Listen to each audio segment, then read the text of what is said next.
All right, we've made it to chapter 10.3, which is solving radical equations. We kind of worked ahead, so we've been dealing with these really throughout the year, so hopefully this feels pretty familiar to you.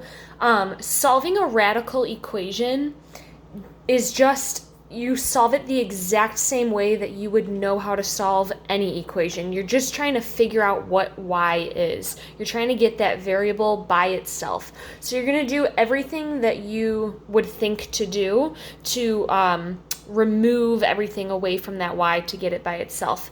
So let's go ahead and get started with this one. The first thing that we're going to do is the inverse operation of addition is subtraction to get rid of this 15. So if we subtract 15 from both sides, and you just bring everything else down, you're left with the square root of y, this cancels out, equals 22 minus 15 is going to give you 7. And now we're trying to get y by itself, right? But it's the square root of y is 7. So if I want to know what is y, well, then I would have to square both sides, right? Hopefully you already know, like, the square root of y is 7. You know it's going to be 49. But if not, you would know that squaring a square root cancels it out, and you're left with just a y equals 49, because 7 squared is 49. All right? Like I said, hopefully pretty straightforward. Here's another example. If I'm trying to get this x by itself, the first thing I'm going to get rid of is this 3, and then just make sure you can note this is a positive 3, so I need to subtract it from both sides. And when I do that, it will cancel out over here, and we're left with a negative square root of x is equal to a negative 3. So again, just like you would solve any other equation, we're going to go ahead and divide by that negative to get rid of it. We'll be left with the square root of x is a positive 3, which is a good thing, because if we had the square root was a negative, hopefully you would recognize that that couldn't be a real solution.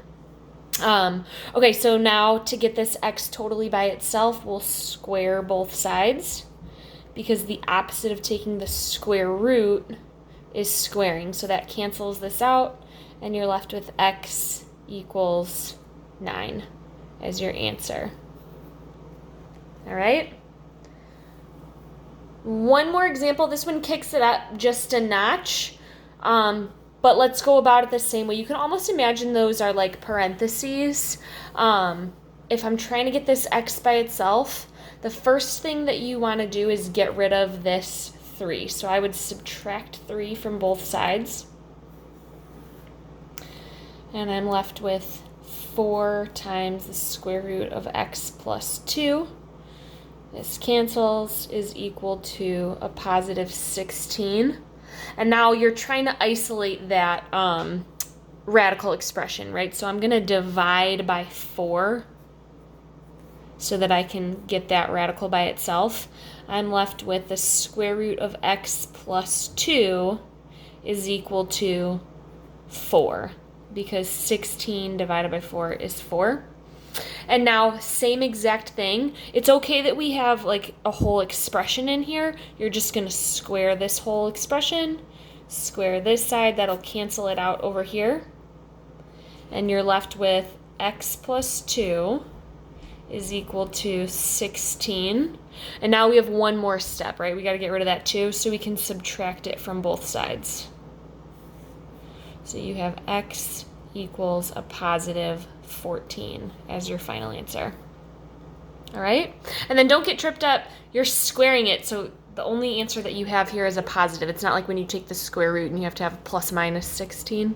4 squared is just 16. And then when you subtract your 2, you get 14. So there you go.